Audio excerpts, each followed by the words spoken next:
इस वक्त यूपी की सबसे हॉट विधानसभा सीट बनी हुई है जेवर। रीजन आप सबको पता है, जेवर में तैयार हो चुका है एशिया का सबसे बड़ा एयरपोर्ट। उम्मीद है 2026 में एयरपोर्ट शुरू हो जाएगा। इस एयरपोर्ट के लिए जिन किसानों ने अपनी ज़मीनें दी, जिन किसानों की ज़मीन की बुनियाद पर इस एयरपोर्ट की नींव रखी गई, उन किसानों की समस्याएं क्या हैं, इस बारे में आज हम बात करेंगे यहाँ के एमएलए धीरेन्द्र सिंह से। तो चलिए चलते हैं धीरेन्द्र सिंह के पास और जानते हैं उनसे कि यहाँ के जो किसानों की समस्याएं हैं उन पर उनकी क्या राय है।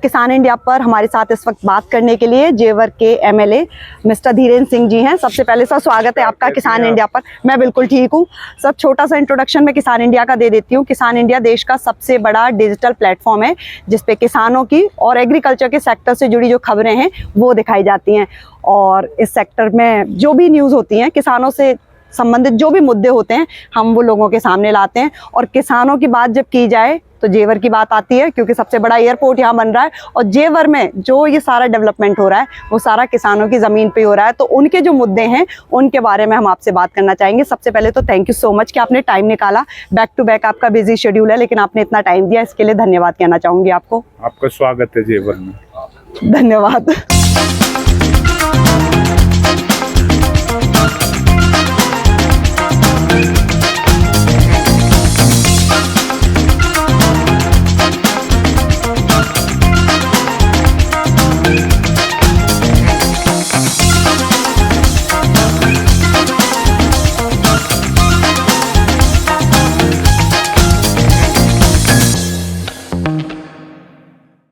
सर किसानों की बात कर लेते हैं। एयरपोर्ट की चमक दमक तो पूरे देश और दुनिया में फैल रही है। आप तो इनसाइडर हैं, आपके पास सबसे सटीक जानकारी रहती होगी। पहले तो बता दीजिए कब होना है इनॉग्रेशन। मैं समझता हूँ कि जो उद्घाटन हमारा 7 तारीख को होना था दिसंबर में, वो अब जनवरी आखिर में या फरवरी में होगा। हो जाएगा। होना है ही इसे, क्योंकि मुख्यमंत्री का ड्रीम प्रोजेक्ट है जी, और उत्तर प्रदेश की इकोनॉमी के लिए ये बहुत ही नायाब तोहफा है जो इस प्रदेश की जीडीपी में भी बढ़ोतरी करेगा जी।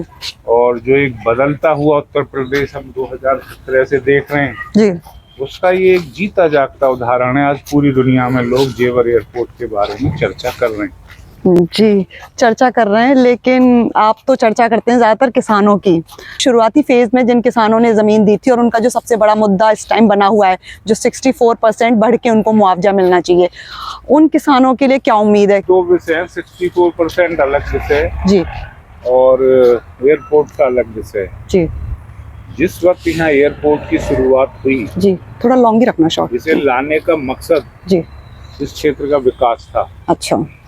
क्योंकि ये जेवर क्षेत्र बहुत अंधकार में था, आवागमन के साधन नहीं, रोजगार के साधन नहीं। जी, किसानों के जो पढ़े लिखे बच्चे थे वो हरियाणा, पंजाब, दिल्ली नौकरी करने जाते थे। जी, तो जब मैं विधायक बना, ये मेरी इच्छा थी कि जिस जमीन पर मैंने जन्म लिया है, जिस मिट्टी में मैं पला बढ़ा हूँ, वहाँ कुछ ऐसी योजनाएं हों जो मेरे नौजवानों को बाहर नौकरी करने न जाना पड़े। जी।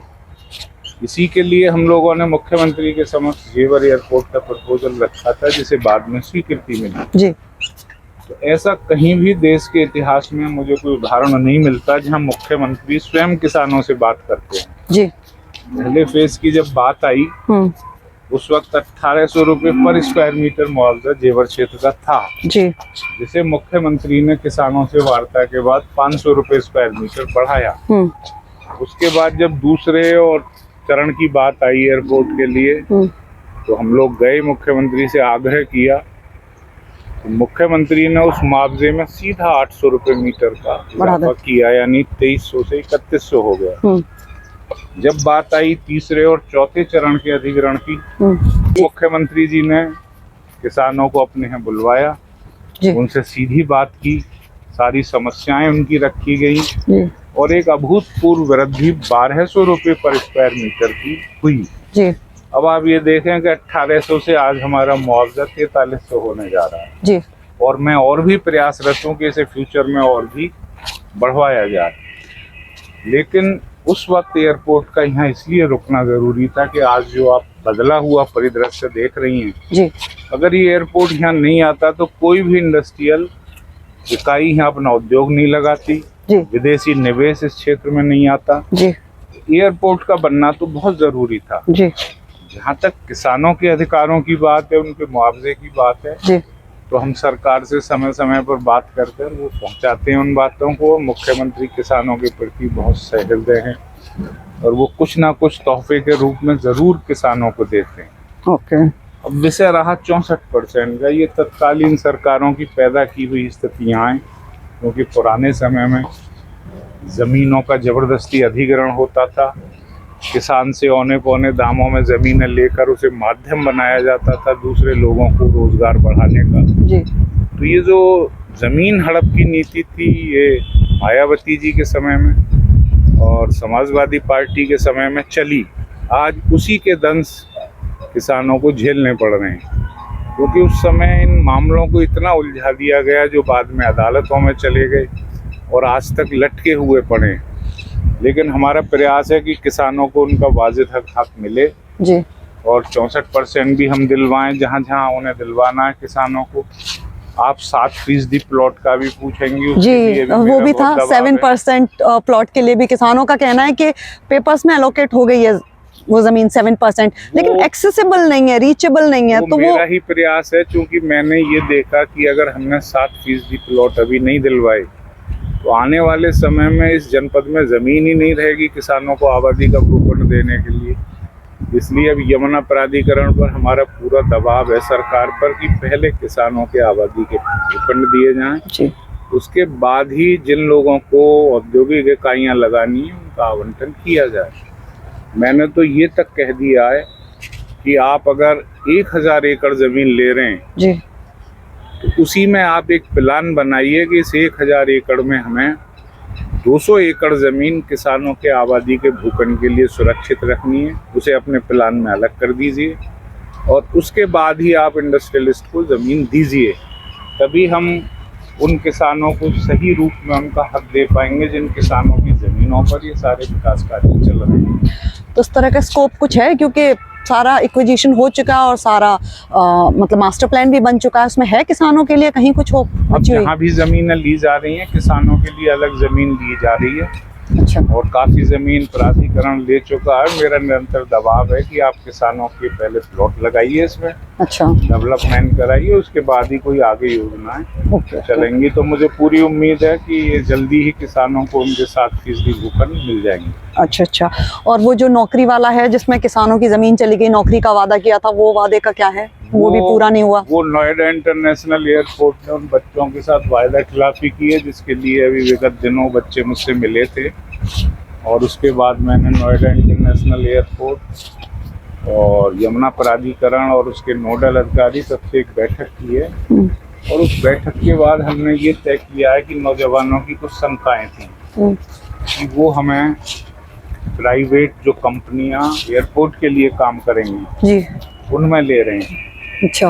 दूसरा पे स्केल बहुत कम है। हाँ, वो भी मुद्दा था। तीसरा वो हमें कब निकाल दें तो हमारे 5 लाख रुपए भी गए और हमारी नौकरी भी गई। तो इन सारी ऐसी बहुत सारी उनकी समस्याएं थी जिन पे हमने मिनट्स बनवा ली और कार्रवाई चल रही है।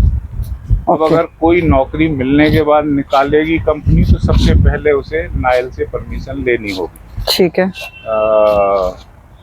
मोरल ऑफ द स्टोरी कि वो कंपनी जिसने भर्ती की है बच्चे की वो सीधा नहीं निकाल पाएगी, वो मैटर रेफर होगा पहले नायल के लिए। तो ये आप प्रपोजल देने की सोच रहे हैं? मिनट्स बनाने ये हम तय कराएंगे। अच्छा। दूसरा जो भी श्रम कानूनों के फैक्ट्स हैं या जो भी नियम हैं वो सब उन्हें अपने ऑफर लेटर में लिख के देने पड़ेंगे जी। बच्चों को कि हम उन्हें क्या क्या सुविधा दे रहे हैं, क्या पीएफ दे रहे हैं। अच्छा। ये सारी चीजें हमने कराई हैं। और भी कुछ शंकाएं थी 3-4 तो उन सब का हमने एक मिनट्स बनवा के उसे इम्प्लीमेंटेशन के लिए सब लोगों से कह दिया, उस पर कार्रवाई चल रही है। अच्छा, तो ये तो 3 एयरपोर्ट से जुड़े मुद्दे हैं, लेकिन यहाँ के जो लोकल किसान हैं उनको थोड़ा खाद बीज की समस्या भी बहुत आती है, और ख़ास तौर पे जो उनको दुकानों पे यूरिया नहीं मिलता।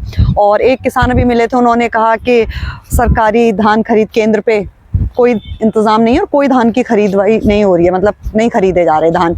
उस विषय में भी आप कुछ कर रहे हैं किसानों के लिए, कुछ होप है? केंद्र की वास्तव में दिक्कत आई थी, लेट स्टार्ट हुए थे जी, जिसके लिए मैंने मुख्यमंत्री कार्यालय को भी अवगत कराया। अच्छा, और उसमें जिन अधिकारियों की हीला हवाली थी उनका कारण बताओ नोटिस भी जारी हुआ, और फिर उन्होंने वो टोल केंद्र चालू भी कर दिए। लेकिन दिक्कत ये आई, चूंकि बरसात हो गई थी जी, इसलिए जो खरीद का मानक है वो धान काले पड़ गए, तो कुछ धान सरकार खरीद नहीं पाई। अच्छा, लेकिन भविष्य में ऐसी दिक्कत ना हो, टाइमली इस चीज को हम लोग देखेंगे आने वाले समय में। प्रभुपुरा काफ़ी खूबसूरत दिख रहा है, खासतौर पे ये जो पूरा तालाब वाला एरिया है, ये सारा। अभी यहाँ के AQI भी बहुत अच्छा है, जबकि नोएडा दिल्ली का AQI काफ़ी ख़राब दिख रहा है। एक चीज़ मैं आपसे पर्सनल एक्सपीरियंस पे पूछना चाहूँगी। आप खुद फार्मिंग बैकग्राउंड से हैं, आपके फादर किसान थे, इनफैक्ट अच्छे बड़े ज़मींदार थे, और आप खुद एग्रीकल्चर सेक्टर से हमेशा से जुड़े रहे हो। लेकिन ये जो अर्बनाइजेशन हो रहा है, जब एयरपोर्ट बन जाएगा तो आज से 10 या 20 साल बाद पूरा अर्बनाइजेशन हो जाएगा, तो यहाँ के जो गाँव किसान वो सब खत्म हो जाएंगे। पॉइंट उसमें मेरा ये था कि कई बार किसानों को मुआवजा मिल गया, लेकिन उनको मनी मैनेजमेंट नहीं आता, वो उतने स्किल्ड नहीं है, काम नहीं जानते। मान लो उन्होंने नौकरी भी नहीं ली, घर बनवा लिया, गाड़ी ले ली, उस तरह से पैसे को ख़त्म कर दिया। लेकिन आपका जो एक परमानेंट एसेट था, जो दादा और पुराने ज़माने से आपके पास चला जा रहा था, खेती, वो तो आपकी चली गई। तो बिना मनी मैनेजमेंट के पैसा आ जाए तो उसको बहुत सारे लोग यूज़ भी नहीं कर पाते, तो उनकी अगली पीढ़ियाँ वो ख़राब हो जाती हैं, या तो फिर वो छोटी नौकरियों में जाती हैं, लेबर बन जाती हैं। तो वो जो अर्बनाइजेशन की कॉस्ट पे जो एक फार्मिंग और किसान का जो अपना एक वो है और वो ख़त्म हो रहा है, उसको आप कैसे देखते हैं? और ये सब ग्रीनरी, इतना ब्यूटिफिकेशन कहाँ रहेगा? सब आज से 20 साल बाद सब बड़ी बड़ी बिल्डिंग्स होंगी, हाई राइज, वो चीज़ आपको नहीं लगती? और ख़ास तौर पे ये तो बहुत फर्टाइल लैंड था, जो पूरा ये जेवर वाला है, वो सब खत्म हो जाएगा, उसको आपको?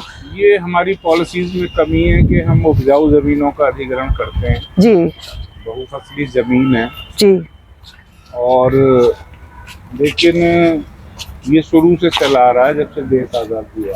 जी, हमें करना ये चाहिए कि जो हमारी ऐसी जमीन है जहाँ खेती नहीं होती, जी, हम आवागमन के साधन लें और औद्योगिक डेवलपमेंट करें। जी, लेकिन चूंकि ये दिल्ली के आसपास का क्षेत्र है, इसलिए उद्योगपति यहाँ ज़्यादा अपने उद्योग धंधे लगाना चाहते हैं। जी, और जब क्षेत्र एक बार डेवलप हो गया नोएडा, तो उसके बाद इसका विस्तार होना ही था, जिस वजह से यहाँ की जमीनों को औद्योगिक उपयोग के लिए लिया जा रहा है। जी, अभी आपने ग्रीनरी की बात की, तो ये तो हमारी आवश्यकता है, जी, क्योंकि प्रकृति हमें जिस रूप में मिली है हमारे पूर्वजों से, हमारा फर्ज है कि हम अपनी आने वाली पीढ़ियों के लिए अगर अच्छा भी ना कर सकें उस प्रकृति को, तो कम से कम इस रूप में तो देकर जाएं, जिससे वो सांस ले सकें, उनका जीवन चल सके, स्वस्थ रह सके।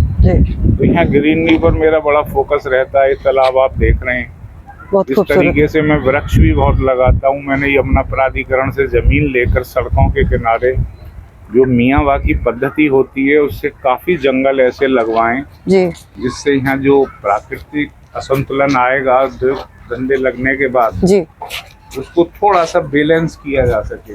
आप खुद किसानों से इतना इंटरेक्ट करते हैं, ये किसानों की बताई हुई समस्या थी। आप क्या ओवरऑल एक फ्यूचर पर्सपेक्टिव में देखते हैं कि किसानों को क्या समस्या आएगी? आपके अपने ऑब्जर्वेशन से क्या आप फील करते हैं कि यहाँ के किसानों को फ्यूचर में क्या दिक्कत होगी? आपने एक सवाल और पूछा था इसी के साथ, मनी मैनेजमेंट। जी, किसानों को मुआवजा मिलेगा लेकिन उन्हें जानकारी नहीं है उसका उपयोग कैसे करना जी। उसके लिए हमने अभी विधानसभा के माध्यम से सरकार का ध्यान आकृष्ट कराया है कि हमें ऐसी मैनेजमेंट स्कीम लानी चाहिए जिससे हम उन किसान भाइयों की काउंसलिंग कर सकें कि पैसे का कैसे उपयोग करना है जी। मेरा तो अपनी सरकार से ये भी कहना है कि जिन किसानों का जीवन यापन उजाड़ कर हम उनकी जमीनें ले रहे हैं जी, उनका जीवन यापन भी सुरक्षित रह सके, उसके लिए भी हमें अपनी योजनाओं में किसानों के लिए अगर वो छोटे उद्योग लगाना चाहें जी, कोई ऐसा काम करना चाहें, बहुत से कारीगर भी बेरोजगार होते हैं जमीन जाने के बाद, उन कारीगरों को हम ऐसा मंच दे पाएं जिससे उनकी कला भी अक्षुण्ण बनी रहे और उनका जीवन यापन भी चल सके। तो इन सारी योजनाओं को हम योजनाओं में शामिल कराने के लिए पूरा प्रयास कर रहे हैं और मुझे लगता है जब प्रयास नेक नियत से किया जाता है तो अंजाम तक पहुंचता है। ओके, चलिए, तो ये तो हो गए किसानों से जुड़े मुद्दे। 2 बार से लगातार आप जीत रहे हैं, अभी दनादन आपकी पद यात्राएं हो रही हैं। वैसे एक्टिव आप बहुत रहते हैं, पूरे साल एक्टिव रहते हैं, मैं इस टाइम की पर्टिकुलरली बात नहीं करूंगी, पर जेवर एयरपोर्ट और जेवर के एमएलए पूरा नेशनल मीडिया, इंटरनेशनल मीडिया तक जाती है खबर। तो क्या मतलब ये तैयारी 2027 की है या ये आपका रूटीन वर्क है सारा? नहीं, 2027 की नहीं है, ये हमारा फर्ज है। देखिए, बड़े विश्वास के साथ जनता विधायक को चुनती है जी, और मैं यहीं की मिट्टी में पला बड़ा, मुझे यहाँ की समस्याएं भली भांति ज्ञात है जी, मैंने मुफलिसी के वो दिन देखे हैं जब यहाँ कोई उद्योग धंधा नहीं था जी, मेरे क्षेत्र में ऐसे कारीगर थे, जैसे जेवर में दरी का उद्योग था, यहाँ की दरियां गुजरात तक जाती थी। मेरे रबूपुरा में जहाँ ये तालाब है, यहाँ सुबह एक कोरी जाति के लोग सूत को सीधा करते थे, उसके बाद उनसे वस्त्र बुनते थे। यहाँ ब्लॉक प्रिंटिंग का बहुत बड़ा कारोबार था, एक पूरा मोहल्ला इसी का था। अच्छा, इस तरीके के बेहतरीन कारीगर यहाँ मौजूद थे जो रोजगार न होने की वजह से पलायन कर गए, अपना यानी जिसमें वो सिद्ध हस्त थे उस कला को छोड़कर वो कुछ और काम करने लगे जी। तो मैंने इन सारी चीजों को भली भांति देखा था। विधायक बनने के बाद मेरा यही प्रयास रहा कि मेरा क्षेत्र ऐसा बने जिससे मैं उन गए कलाकारों को वापस ला सकूं, ठीक है, और उन्हें एक ऐसा माहौल दे सकूं जिससे उनके जीवन यापन के साधन उनकी मातृभूमि पर ही उपलब्ध हो सके। यही मेरा राजनीति में आने का मकसद था। और जहाँ तक आपने बात की एक्टिविटी की, तो हमें बहुत छोटी सी जिंदगी मिली है।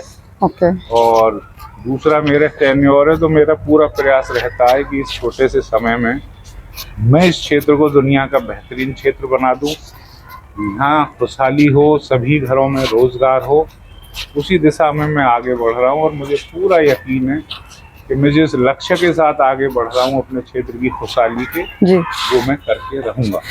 तो आपको तीसरा टेन्योर भी मिलेगा, जो काम आपके अधूरे रह जाएंगे उसके लिए? पार्टी तय करती है कि आगे कौन चुनाव लड़ेगा, लेकिन अगर मुझे मान लो मैं ना भी लड़ूं तो भी जो मेरा काम है करने का उसे मैं सामाजिक तौर से करूंगा। चुनाव लड़ने से पहले भी मैं किसानों के आंदोलनों में सक्रिय था, उनकी समस्याएं उठाता था।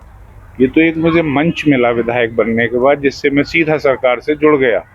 लेकिन हम अपनी आवाज बिना विधायक रहे भी उठा सकते हैं, तरीके होते हैं इस व्यवस्था में।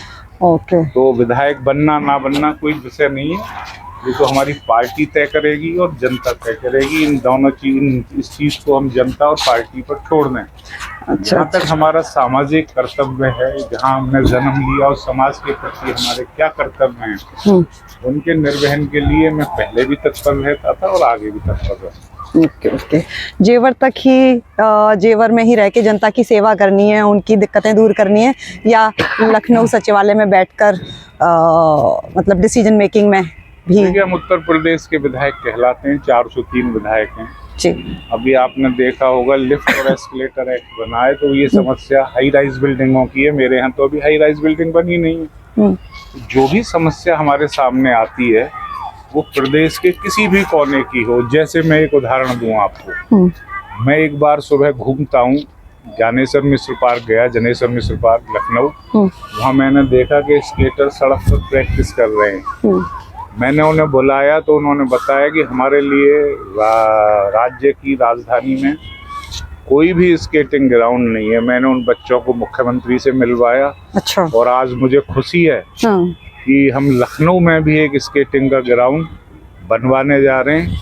तो उन बच्चों के चेहरों पर आज कितनी खुशी और कितना संतोष है, और मैं अपने आप को कितना गौरवान्वित महसूस कर रहा हूँ कि मैं उन बच्चों के काम आ पाया। और मुख्यमंत्री जी की सहृदयता से आज वहाँ बच्चों के लिए एक विश्व स्तरीय स्केटिंग ग्राउंड तैयार हो रहा है।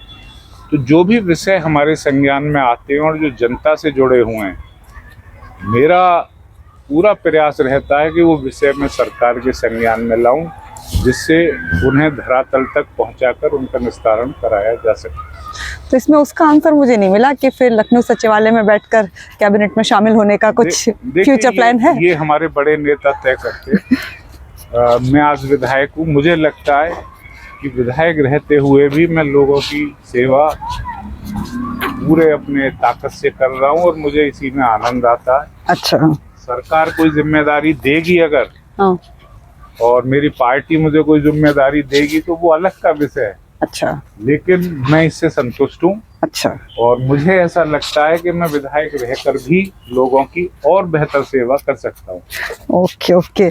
योगी जी से आपका लगातार मिलना होता है, कौन सी एक उनकी ऐसी खूबी है, कौन सी ऐसी खास बात है जो उनको अलग बनाती है? क्या है योगी जी का एक्स योगी जी फैक्टर? का विजन, अच्छा लॉ एंड ऑर्डर को लेके, गुंडागर्दी को वो बिल्कुल पसंद नहीं करते। आपने देखा होगा जी। कि उनके कानून व्यवस्था का जो मॉडल है उसकी पूरी दुनिया में चर्चा हो रही है। दूसरा, तुरंत न्याय। अच्छा।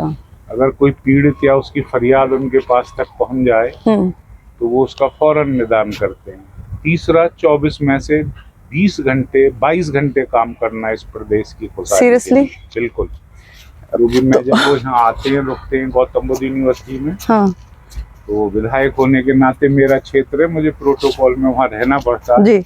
मैंने उन्हें रात को 2-2 बजे जगते देखा, और जब मैं सुबह पहुंचा तो 5 बजे वो मुझे अखबार पढ़ते हुए, अपना नहाने के बाद, भजन पूजा करने के बाद बैठे हुए ऑफिस में मिले।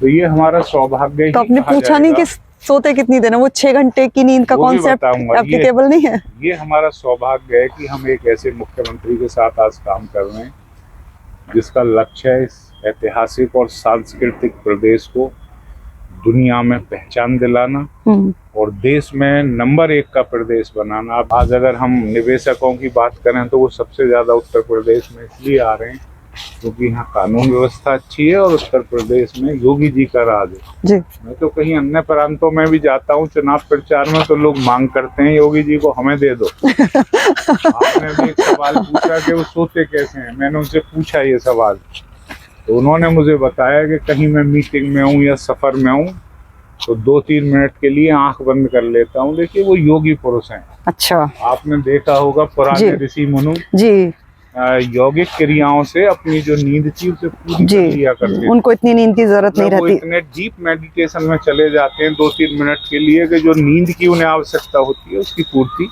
कर लेते हैं। ये उनका जवाब था। जी। मैंने भी प्रयास किया लेकिन मैं नहीं कर पाया। तो कितने घंटे की नींद लेते हैं फिर आप?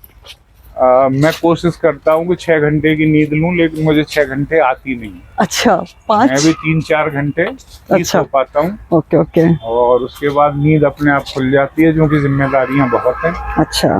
समय कम मिलता है किसी भी जनप्रतिनिधि को, हर दिन उसका कीमती है जी। तो हमारा प्रयास रहता है कि अपने क्षेत्र के लिए और क्या नई योजनाएं ले आई जाएं। अच्छा, एक चीज़ और पूछना चाहूँगी, 3-4 घंटे आप सो पाते हैं, अब आज के दौर में एक स्ट्रेस वर्ड है जो बड़ा एक कॉमन फिनोमेना हो गया है, मतलब हर कोई स्ट्रेस्ड है। आप तो लोगों के पास एक तरह की परेशानी है, उससे रिलेटेड स्ट्रेस है, वो सारे स्ट्रेस्ड पीपल कई बार आपसे मिलते हैं, तो आपके पास तो तरह तरह के स्ट्रेस का पूरा बोझ आता है।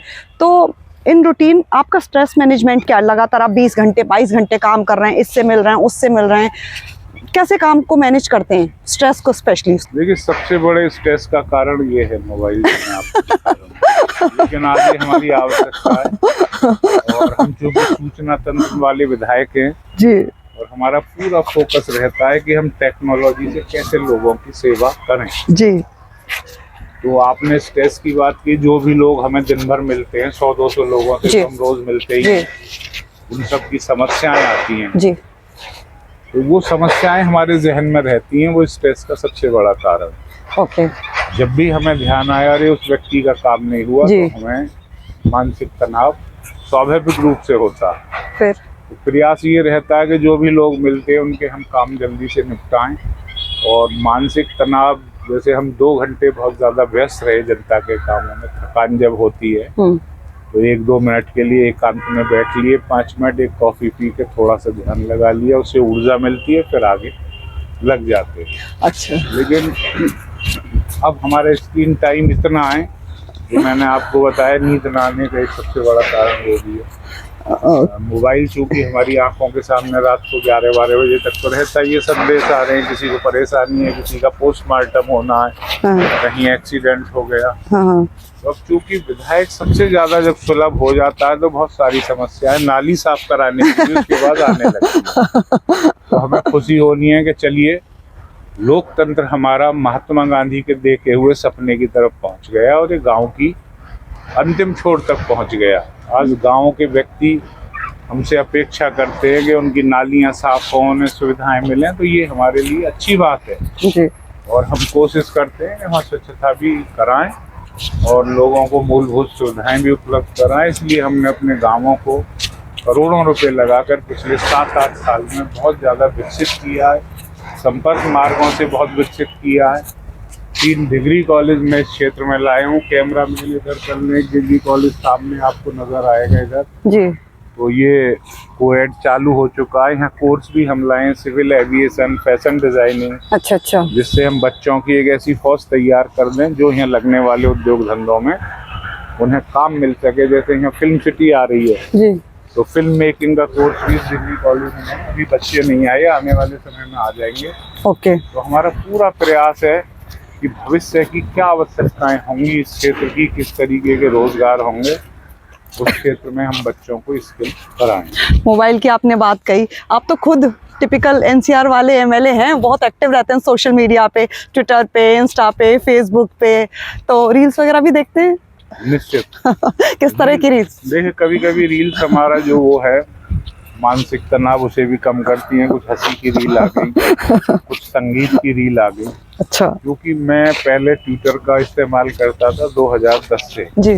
जब से सोशल मीडिया का दौर आरंभ हुआ मैं तभी से इसमें सक्रिय हूँ। उसकी वजह कि हमने कोरोना के समय में सोशल मीडिया को माध्यम बनाया लोगों तक पहुँचने का। जी, वो मैंने पढ़ा था उस टाइम। हजारों लोगों की सेवा की, लोगों की जिंदगियां बचाई जी। और कास्ट क्रीड से ऊपर उठकर, जी, देश की सीमाओं से ऊपर उठकर हमने इस सोशल मीडिया को माध्यम बनाया लोगों की खिदमत का। इसकी ताकत का मुझे जब एहसास हुआ, वो वक्त था कि लोग सड़कों पर थे नहीं और उन्हें मदद की आवश्यकता थी। लड़कियां यहाँ फंसी हुई थी जो लखनऊ के आसपास से, बिहार से नौकरी करने यहाँ आई हुई थी, अनमैरिड लड़कियां, उन्हें हमने भिजवाया। किसी के फादर एक्सपायर हो गए, किसी का भाई एक्सपायर हो गया, उनके पास पैसे नहीं अपने घर पहुंचने को, पासेस नहीं, किसी के पास ऑक्सीजन नहीं, किसी के पास बेड नहीं। तो वो हमारा सेवा का एक ऐसा समय बना जिसने हमें एहसास कराया कि वास्तव में अगर हम जन सेवा का माध्यम इस सोशल मीडिया को बना लें तो इसका सही उपयोग कर पाएंगे। अच्छा, तो सोशल मीडिया पे एक्टिव रहने के साथ साथ आप रील्स भी थोड़ा बहुत स्क्रॉल करते हैं। अच्छा, मुझे पूछनी थी, आपने पंचायत सीरीज देखी है? हाँ बिल्कुल, मैंने लास्ट वाली देखी। अच्छा, आपने देख ली? तो उसके जो विधायक हैं चंद्रमोहन सिंह और रियल विधायक और रील के विधायक में कितना अंतर है? आज़ादी के बाद एक जो है, जब लोग आज़ाद हुए तो उन्हें लगा कि समाज के जो उच्च वर्ग के लोग हैं उनके प्रति एक आक्रोश था उनमें, क्योंकि वो हमेशा से सत्ता के नजदीक रहे थे और ये स्वाभाविक बात है इंसान की। एक ऐसा दौर चला, कांग्रेस की हुकूमत रहती थी शुरू में जी, और कुछ अच्छी बैकग्राउंड के नेता भी रहते थे, लेकिन जब से क्षेत्रीय पार्टियों का उदय हुआ तब से गलत बैकग्राउंड के लोग, गुंडे, माफिया, प्रॉपर्टी डीलर, इस टाइप के लोग राजनीति में आने लगे। उससे एक जो परसेप्शन है वो जनता का चेंज हुआ। रे तो कल तक सड़कों पे गुंडागर्दी करता था, आज विधायक बन गया। तो ये परसेप्शन जब से बना तो वो सभी को फिर ऐसा माने जाने लगा, लेकिन ऐसा नहीं। जनप्रतिनिधि की जिंदगी बड़ी मुसीबतों भरी होती है जी। उसका अपना कोई समय नहीं होता, ना परिवार के लिए होता।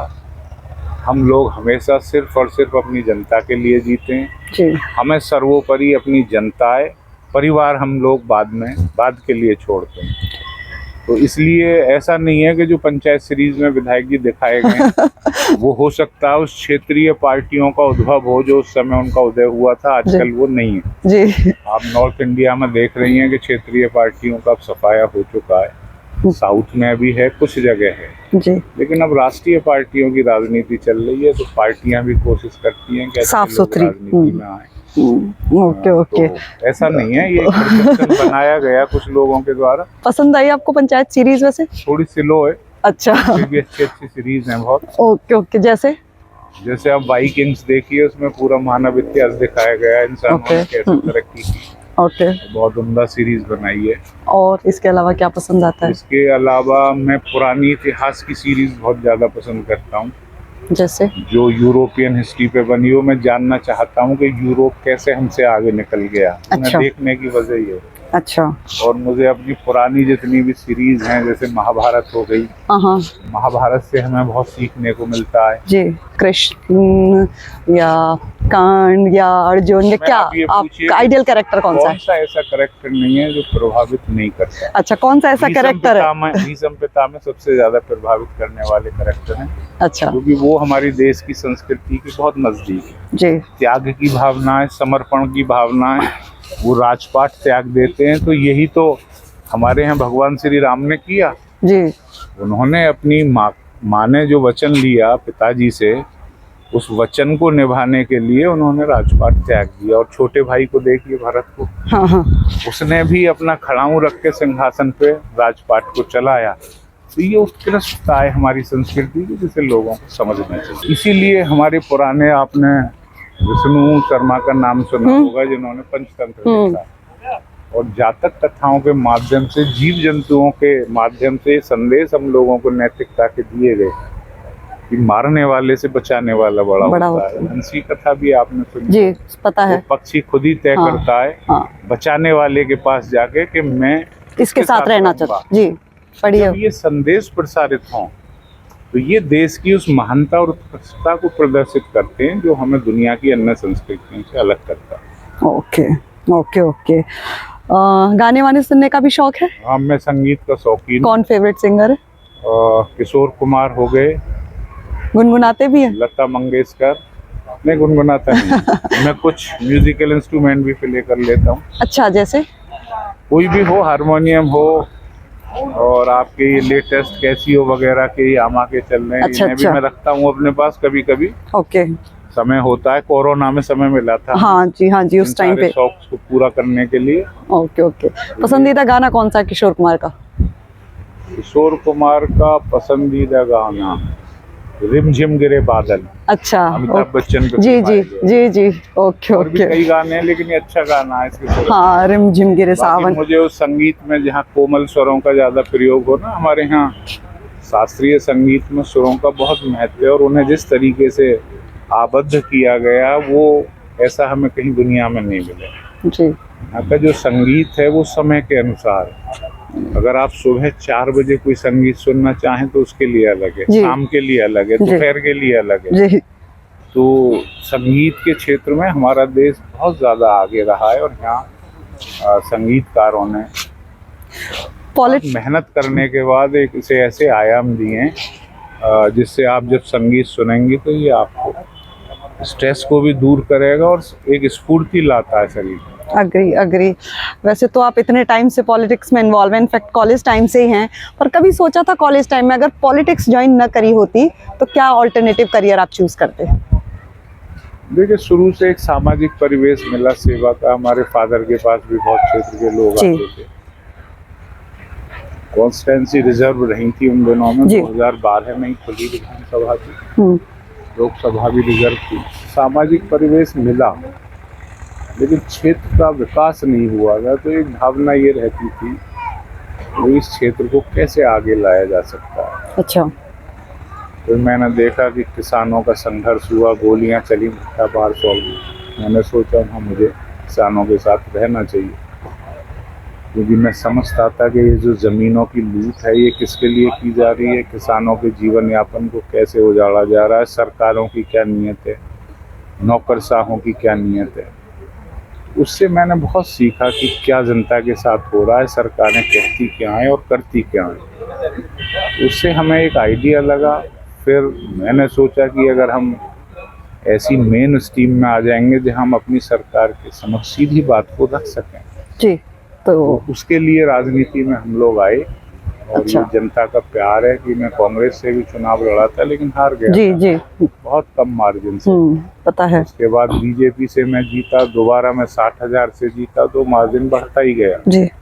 और आज मैंने इतने काम इस क्षेत्र में कराए जो एक विधायक को कराने चाहिए, और मैं संतुष्ट हूँ। लेकिन इतना भी बताना चाहता हूँ कि अगर मुझे अपने साथ काम करने वाले मेरे मनपसंद लोग मिल जाएं, हाँ, तो अभी मैंने क्षेत्र को अपनी 10% एफिशिएंसी दी है, 90% बाकी है। तो वो कहाँ, क्योंकि मैं अकेला जितना कर सकता हूँ उतना ही कर पाता तो हूँ। 90% से आपका उसके क्या लिए आशय मैं है? लोगों से आपके माध्यम से आग्रह करूंगा, ऐसे लोग जो बिना किसी लोभ लालच के समाज की सेवा में जुड़ना चाहें, गरीब लोगों के काम करना चाहें, वो मुझसे जुड़ें और मुझसे आकर कहें कि हमें बताइए आप, हम कौन सा काम आपका देखें।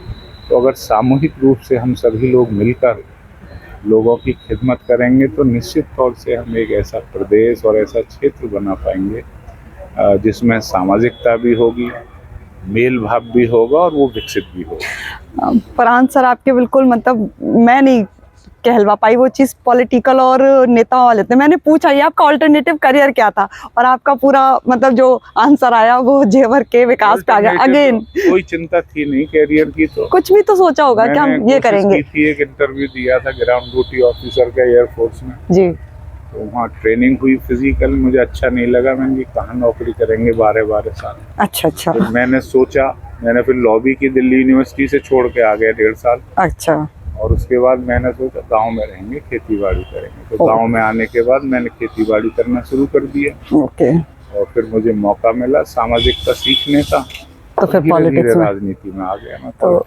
गांव का खाना कुछ है पर्टिकुलर? आजकल तो सर्दियां हैं और इसमें तो मक्के की रोटी, साग और खाने का पूरा जायका बदल जाता है सर्दियों में। क्या फेवरेट है, पसंद? विधायक शहरों में रहते हैं, लेकिन मैंने गांव में रहना इसीलिए पसंद किया कि घर का दूध मिलता है जी, शुद्ध घी खाने को मिलता है, घर की सब्जियां मिलती हैं, सारी चीज घर की मिलती हैं। खाने में हमारी कोई ज्यादा चॉइस नहीं है। अच्छा, दाल मिल जाए, सब्जी मिल जाए कोई हरी, और आजकल तो मिलेट्स का जमाना है, गेहूं कम उपयोग कर रहे हैं। अच्छा अच्छा, कौन सा मिलेट खाते हैं? आजकल तो ठंड का मौसम है, बाजरा, बाजरा। बाजरा। तो इस तरीके से अब हम मिलेट्स पे आ गए हैं ज्यादातर लोग, और उससे हमें फायदा ये भी होगा कि जो उत्पादन, कृषि उत्पादन हमारे कम हो गए थे, सभी लोग गेहूं पे आ गए, वो धीरे धीरे हमारे पुराने जो अनाज हैं उन पर भी जाएंगे, मोटे अनाज पे भी आमदनी मिलेगी जी। तो सिंपल खाना रहता है, ऐसी कोई चॉइस नहीं है। अच्छा, कभी कोई चीज़ ऐसी आती है जो लगता है कि मिसिंग है, कोई चीज़ मिस करते हैं बीइंग अ पॉलिटिशियन, या फिर हर वक्त आप एक जनप्रतिनिधि के तौर पे जनता के बीच में मौजूद रहते हैं? कोई पार्ट ऐसा आता है कि हमारी प्राइवेट लाइफ या कोई शौक या कोई चीज़ कि अरे बिल्कुल टाइम नहीं मिल पाता इस चीज़ के लिए? सारी चीज़ें हम मिस करते हैं। प्रकृति से लगाव है। अच्छा, घूमने का शौक है जंगलों में, अच्छा, पहाड़ों पे चढ़ने का शौक है, जाते हैं ट्रिप वगैरह पे? संगीत का शौक है, तैरने का शौक है, घोड़सवारी का शौक है। बहुत सारी चीजें पूरी नहीं हो पाती। हम सुबह एक्सरसाइज के लिए भी बहुत कम समय दे पाते हैं। अच्छा, तो इसलिए ये लगता है कि भाई आखिर जिंदगी का मकसद क्या है। ओके, लेकिन उन सब मकसद के बाद फिर यही है कि जो जनता ने दायित्व दिया है पहले उसे पूरा करना पड़ेगा। ओके, और स्वस्थ रहना इसलिए जरूरी है ताकि जनता की सेवा कर पाए। ठीक है। तो शौक पूरे नहीं हो पाते, लेकिन उसके लिए कभी कभी हृदय में विचार भी आते हैं, लेकिन फिर ऊपर पहुंच जाता है विचार खिदमत का कि जिस लिए आपको जनता ने चुना है, पहले उस दायित्व का निर्वहन करना जरूरी है। ओके ओके, चलिए 2 छोटे सवाल और। पॉलिटिकल इनहेरिटेंस, आपके बाद सोचा आयुष्मान संभाल लेंगे जिम्मेदारी, अगर जनता ने उन्हें मौका दिया, आएंगे वो पॉलिटिकल लाइन में? मुझे नहीं लगता कि आने वाले समय के बच्चों को कोई राजनीति का शौक है। अगर एक्सीडेंटल आ जाए तो मैं कह नहीं सकता। अच्छा, वैसे कोशिश मेरी यही रहती है, वो बाहर से पढ़ा है, चाहता तो नौकरी भी कर सकता था, डॉक्टर भी बन सकता था जी, लेकिन मैंने उसे यही समझाया कि इतना बड़ा सामाजिक क्षेत्र हम लोगों ने बनाया है जी, आपको लोगों की सेवा में आना चाहिए, मदद करनी चाहिए जी, लोगों की कैसे सेवा हो उसके लिए सीखना चाहिए आप जी, जिससे जब हम यहाँ उपलब्ध ना हो तो आप जनता के बीच में रह के उनकी सेवा करें। अच्छा, उनकी अपनी ज़रूरतें थी, उनकी अपनी सोच थी, हाँ, लेकिन वो हमने समझा के उन्हें समाज की सेवा के लिए बुला लिया है। तो आप यहाँ रह के लोगों के बीच में रहिए, सुख दुख में रहिए लोगों के, ओके, और सीखिए कि कैसे खिदमत की जाती है। आपके भतीजे खुद रऊपुरा के चेयरमैन हैं, उन्होंने अपनी कार पे लिखवा रखा है वो मेरे चाचा विधायक हैं। उन्होंने अपनी कार को चेयरमैन भी नहीं लिखा। नहीं, मैं सिर्फ मजाक में पूछ रही थी इसको। सबकी गाड़ियों पे विधायक लिखा रहता है, हमने नहीं लिखवा रखा। अच्छा, मुझे एक चीज पूछनी थी, वो जो पॉलिटिशियंस होते हैं फॉर्च्यूनर गाड़ी को ही क्यों लाइक करते हैं, कोई और ब्रांड क्यों नहीं चलता? मतलब आपकी पर्सनल चॉइस क्या है? वो जो फॉर्च्यूनर एंड नेता का जो कनेक्शन बना हुआ है, व्हाट्स दैट? फॉर्च्यूनर गाड़ी चूंकि थोड़ी कच्चे पक्के के लिए उपयुक्त रहती है, इसकी हाइट ज्यादा है। अच्छा, लंबे सफर के लिए भी और वैसे भी। अच्छा। रफ एंड टफ और मजबूत गाड़ी है, इसलिए लोग इसे उपयोग करते हैं। आपकी अपनी पसंदीदा कार कौन सी है? फॉर्च्यूनर ही है? देखिए, मैं तो आजकल इनोवा में भी चल लेता हूँ, अच्छी तो वो लगती है। अच्छा। लेकिन कहीं गांव देहात में जाना होता तो फॉर्च्यूनर से ही जाता हूँ। मन तो बहुत करता है कि वेलफेयर खरीद लूँ, अच्छी गाड़ी होनी चाहिए, जो कि हमारा 500-600 किलोमीटर का रोजाना सफर रहता है। अच्छा। लेकिन फिर ये सोच लेते हैं, अरे जब इससे ही काम चल रहा तो जरूरत क्या अच्छी गाड़ी खरीदने की। तो फॉर्च्यूनर और इनोवा और स्कॉर्पियो से अच्छा काम चल रहा है, कोई दिक्कत नहीं है। हमारा ग्रामीण क्षेत्र ज्यादा है, ओके। शहरी क्षेत्र के भ्रमण होते हैं तो अपना इनोवा ले जाते हैं। अच्छा अच्छा, समझ गई। ठीक है, तो एयरपोर्ट खुल जाएगा नेक्स्ट ईयर, गुड न्यूज़ मिल जाएगी जनवरी फरवरी में। और होप कर रही हूँ मैं किसानों के लिए भी कुछ ना कुछ, तो जो उनकी खास तौर पे जो 3 बड़ी समस्याएं हैं, प्लॉट की 64% और नौकरी की, उसमें भी आप लगातार आवाज़ उठा रहे हैं। तो मुझे उम्मीद है यहाँ के किसान जो हैं वो कुछ ना कुछ तो होप रखेंगे। किसान हमारी कार्यसूची है जी।